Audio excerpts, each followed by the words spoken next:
Madame, Monsieur, bonsoir et merci de nous rejoindre sur La Première. Voici les titres de votre journal. Une affaire d'Ice qui sort des cartons de la justice. 9 personnes, certaines ayant des liens de famille, doivent expliquer comment elles ont écoulé 1,5 kg d'Ice entre 2010 et 2016 entre Tahiti, Raiatea et les USA. Le coup de gueule des personnes bloquées à Paris pour motifs impérieux non spécifiés, ce n'est qu'à partir de demain, 9 juin, qu'elles pourront enfin rentrer. L'épouse de l'un d'entre eux témoigne. À Pire, dernière ligne droite pour le SWAC de Taoné, les 2,4 km de tuyaux sont en cours d'installation, un travail au millimètre en profondeur que vous allez voir dans un instant. C'est la journée mondiale des océans. La Brigade verte réitère sa croisière pédagogique sur l'Arémiti avec 150 jeunes ambassadeurs. Focus également sur les pro-gamers du Fénois. Le jeu vidéo Fortnite attise les passions. Immersion dans l'univers de ceux qui s'entraînent pour les championnats internationaux. Enfin, retrouvez dans AI Fénois l'élan de solidarité à Taha. Les membres de la petite famille Adjé ont enfin un toit sur leur tête grâce à l'aide de la population et au groupe paroissial de Natareta. Mais d'abord, cette affaire d'Ice presque oubliée par la justice. En correctionnel, 9 personnes comparaissent pour trafic et importation d'Ice entre Tahiti, Raiatea et les États-Unis. C'était entre 2010 et 2016. La plupart des prévenus comparaissent libres. 2 sont en détention, car également impliqués dans l'affaire Saranui, et 2 absents. Fait marquant du dossier, l'implication familiale entre les prévenus, Suliette Favnek et Marcel Bonneau. J'obéissais à mon père, j'avais peur de lui. À la barre du tribunal correctionnel, le jeune prévenu ne paye pas de mine. Pourtant, s'il est là aujourd'hui, c'est parce que la justice lui reproche d'être impliqué dans un trafic d'Ice. En 2015, à la demande de son père, alors en prison suite à une autre affaire de stup, il perpétue le trafic depuis l'extérieur. Il fait également passer des colis de PACA via une tierce personne et de l'argent, plus de 1,3 million. À l'époque, il a 18 ans, il se dit sous l'emprise d'un père un peu trop tyrannique. Il y avait une sorte de chantage affectif assez malsain qui existait entre le père de mon client et mon client.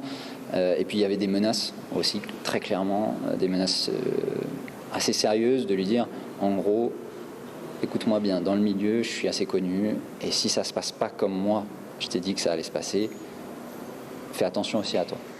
Combat de coq, trafic de cannabis puis d'Ice. Son père est surnommé le parrain. Il semble d'ailleurs à la tête du trafic de stupéfiants jugé aujourd'hui. Ce procès raconte toutes les ramifications habituelles d'un trafic d'Ice. Revendeurs, fournisseurs, importation. Mais ce qui détonne est cette influence de l'environnement familial et l'engrenage qui s'ensuit. Un autre prévenu, surnommé Shanghai, a aussi lui utilisé son fils comme garde du corps et revendeur. Autre point édifiant, le blanchiment d'argent qui passe par des investissements de fonds de commerce, de boulangerie à Taha et Raiatea, mais aussi à l'époque la station mobile Taina. Au total, près de 200 millions d'investis. À la barre, le mis en cause semble tomber des nues lorsque le président lui annonce que le blanchiment est plus sévèrement puni que le trafic en lui-même. C'est en tout cas la politique du parquet pour endiguer le fléau de l'Ice. Demain, l'audience reprendra avec les autres prévenus et certainement les réquisitions puis les plaidoiries des avocats. Et ce procès devrait se poursuivre encore 2 jours. Les prévenus encourent jusqu'à 10 ans de prison et 20 ans en cas de récidive. Et l'expérimentation du cannabis thérapeutique n'est toujours pas étendue à la Polynésie. Le député Moetai Broderson a interrogé le ministre de la Santé, Olivier Véran, sur le sujet. 1 an après la demande du pays, l'expérimentation n'est toujours pas possible et pour cause. Moetai Broderson rappelle que c'est bien l'État qui est compétent en matière pénale et en l'occurrence pour l'utilisation thérapeutique d'une substance prohibée telle que le cannabis. Écoutez l'échange entre le député Broderson et le ministre Véran. L'article 14 que vous citez, qui dispose bien que la Polynésie est compétente en matière de santé, dispose un peu plus loin que l'État est seul compétent en matière pénale. Or, s'agissant d'une expérimentation d'une substance qui est prohibée, vous comprenez bien que le territoire, même avec son statut particulier, ne peut pas faire une autorisation de son seul chef.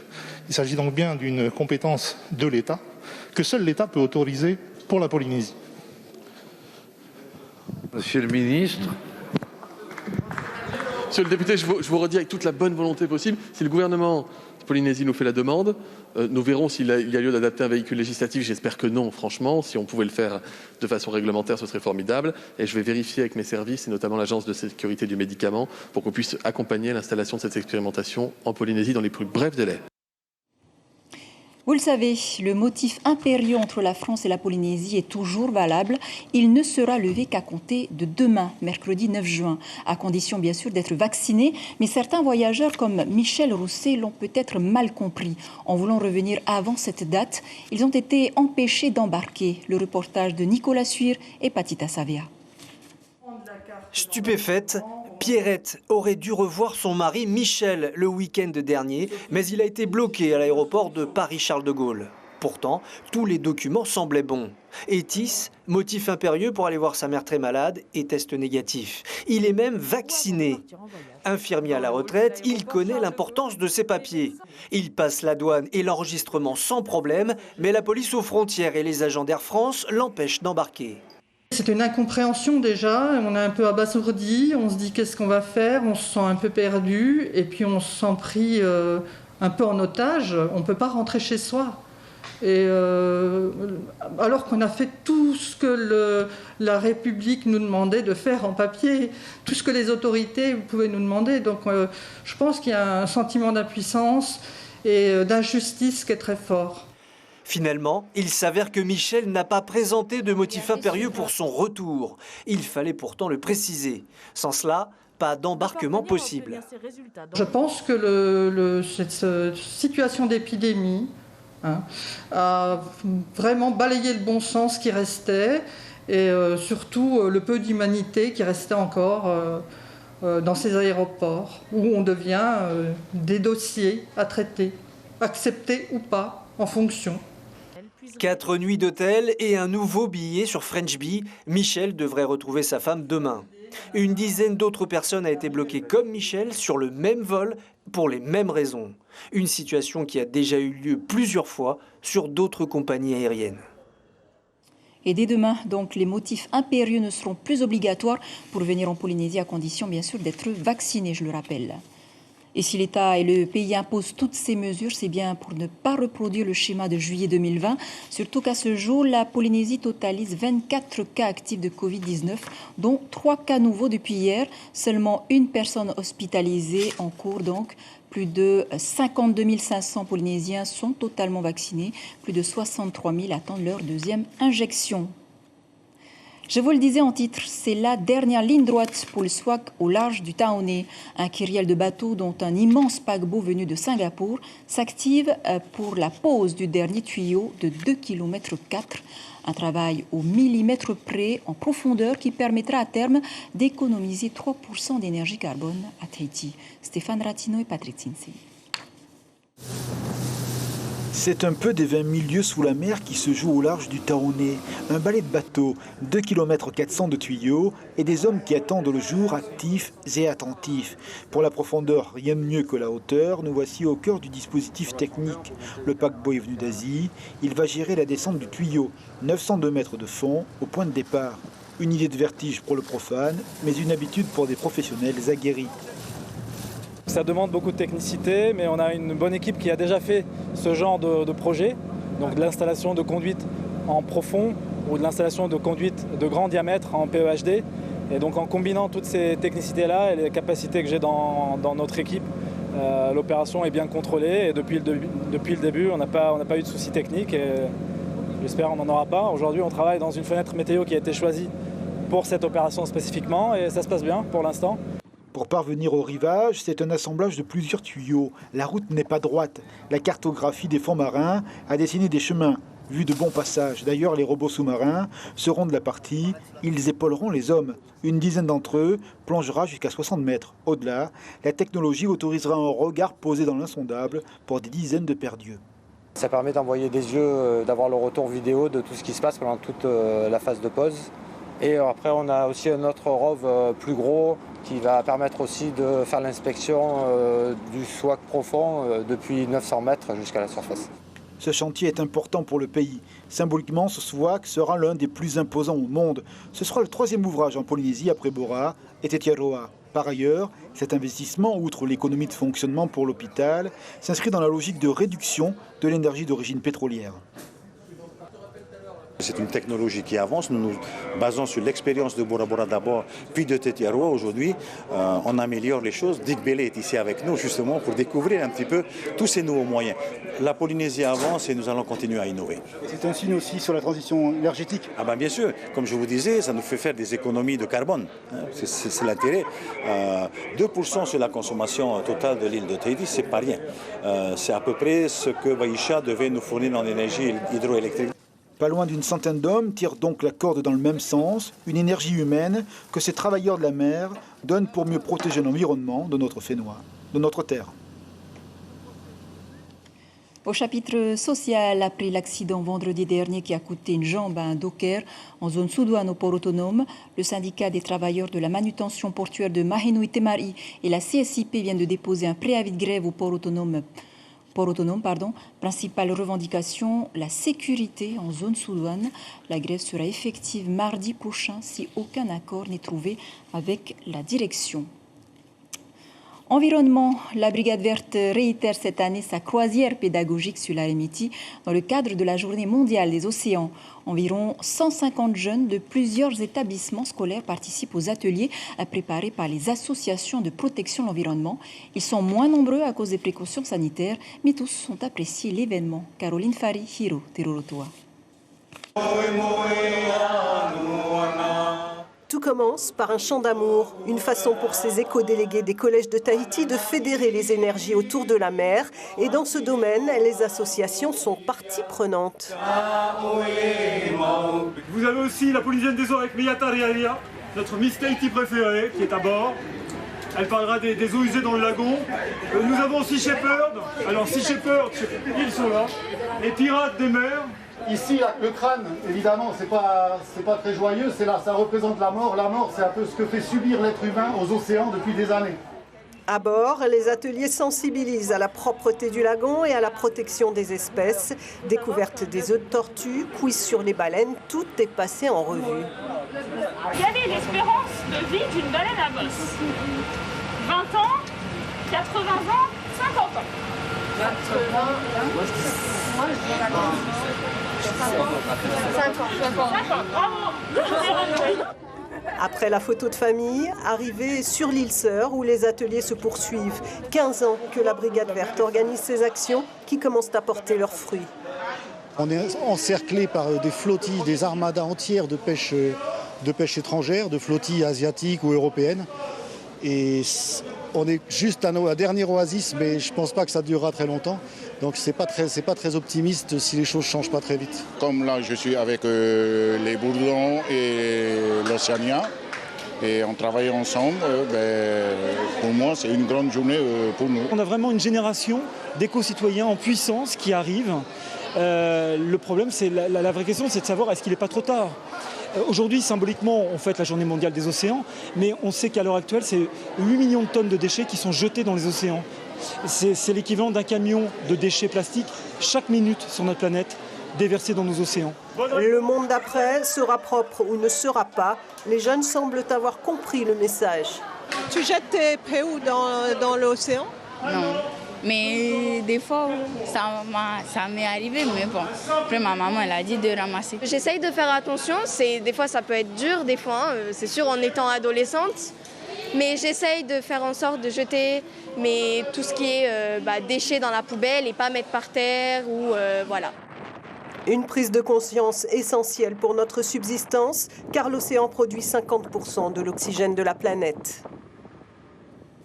Et juste après ce journal Polynésie, la première vous propose à l'occasion de la Nuit des océans 8 documentaires qui vous emmènent à Tuvalu, menacé par la montée des eaux, à Hawaï, en Nouvelle-Zélande, mais aussi dans les atolls des Tuamotu. En voici un extrait. Érosion côtière, salinisation des terres, submersion marine, les conséquences de la montée des eaux sont en Polynésie française de plus en plus visibles. C'est dans l'archipel des Tuamotu, à l'extrême frontière de l'océan qui le sépare des îles Marquises, qu'un atoll Puka Puka est particulièrement menacé par ces changements climatiques. Les 193 habitants de l'atoll sont regroupés en un seul village à l'ouest des terres, et bien que chacun s'accorde à dire que la vie y est paisible et agréable, les changements de plus en plus visibles des paysages commencent à inquiéter la population. Voilà, c'est à voir juste après ce journal. C'est véritablement un phénomène de pop culture. Le jeu vidéo Fortnite fait des émules à Tahiti depuis sa sortie il y a 4 ans. Aujourd'hui, ils sont 5000 joueurs, des passionnés qui s'entraînent des heures et des heures pour participer à un championnat du monde. Immersion dans ce qu'on pourrait appeler leur QG au cœur même de Papeete avec Punuatuti. C'est en plein cœur de Papeete que se situe Next Level. Cette salle d'e-sport, traduisée par sport électronique, est dédiée aux Pro Gamer Masters, des joueurs de compétition. Parmi eux, il y a Wevan, plus connu sous le pseudo de Next Bounty. Des années d'entraînement pour aujourd'hui faire partie de l'équipe de sélection pour les compétitions à l'international. Dans leur viseur, c'est le jeu du développeur Epic Games qui séduit les joueurs. Fortnite, un jeu de tir à la 3e personne. Il a battu le record l'an dernier avec plus de 350 millions de joueurs dans le monde entier, dont 5000 joueurs locaux. Dans le même top, le jeu Call of Duty Warzone est également le favori. Dernière compétition en date le dimanche 30 mai 2021. La team AS eSport sort vainqueur devant la team Réseau. Steve est technicien. Il s'occupe de toute la partie électronique des gamers. Pour lui, un matériel adéquat est important pour maximiser leurs compétences. Donc déjà là, on a une petite équipe de Fortnite qui sont justement en train de s'entraîner. Et on attend aussi on a aussi des propositions pour d'autres joueurs, pour d'autres types de jeux. Donc du coup, ils ont juste à venir se présenter, à prouver un petit peu aussi leurs compétences.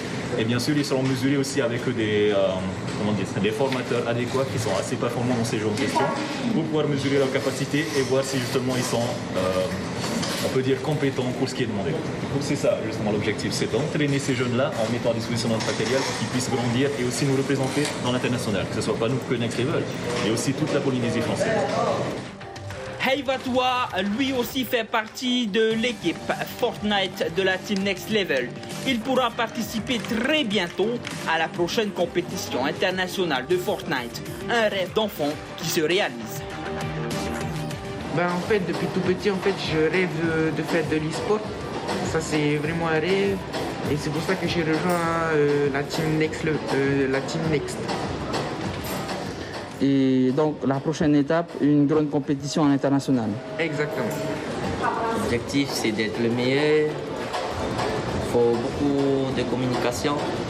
Sinon, tu ne pourras pas gagner les games si tu ne communiques pas bien avec tes coéquipiers. Les compétitions de jeux vidéo sont devenues un véritable business pour les entreprises et les partenariats. La prochaine compétition est prévue le samedi 19 juin 2021 à Next Level.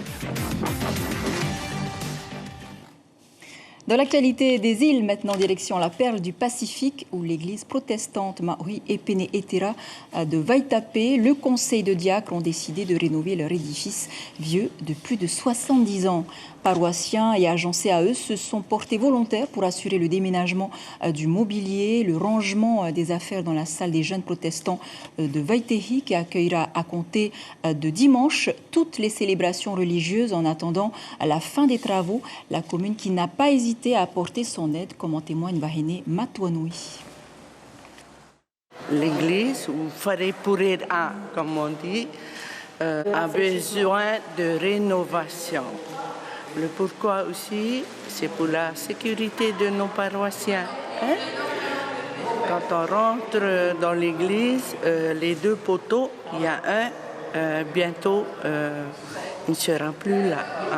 C'est pour ça que le conseil de diacre a décidé de débarrasser l'église et d'aller dans la Saint-Louis-Api Vaitehi provisoirement pour faire le purera. On reste dans les îles pour clore ce journal avec ce bel élan de solidarité. À Taha, le travail communautaire existe toujours et a permis à une famille d'emménager dans sa nouvelle demeure. Les membres du Amwir à Natareta et la population ont réalisé leur maison cette semaine. Le reportage de Punuatuti et Bruno Vaituari.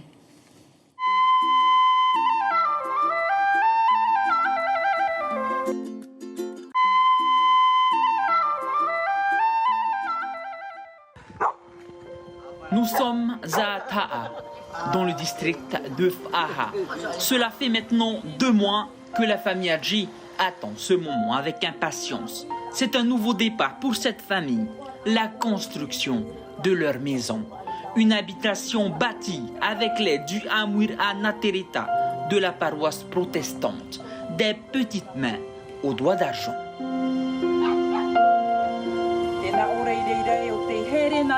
Munie de sa Bible, Madame Terahimounouari Vahine, la pasteur de la paroisse, commence le rituel. Elle bénit la famille, puis la maison. Toute la population est présente pour ce moment. Ter Irupea, le maire délégué de la commune de Faha, a aussi fait le déplacement. Papa Félix Hadji, le propriétaire, est comblé. Il ne cache pas ses sentiments. L'inauguration de la maison peut commencer.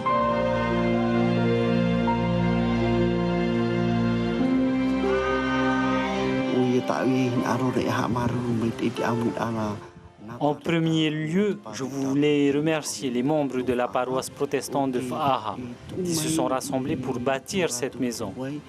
Et je n'oublie pas les autres confessions religieuses comme les Mormons qui ont aidé cette famille.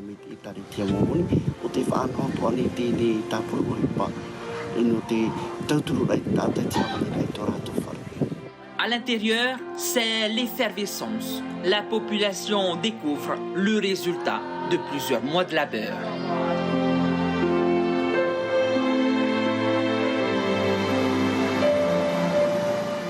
Désormais, monsieur et madame Hadji et leurs enfants auront un nouveau chez-soi, un toit sur lequel ils pourront se réfugier. Voilà une belle histoire qui referme cette édition dont je vous rappelle l'information principale.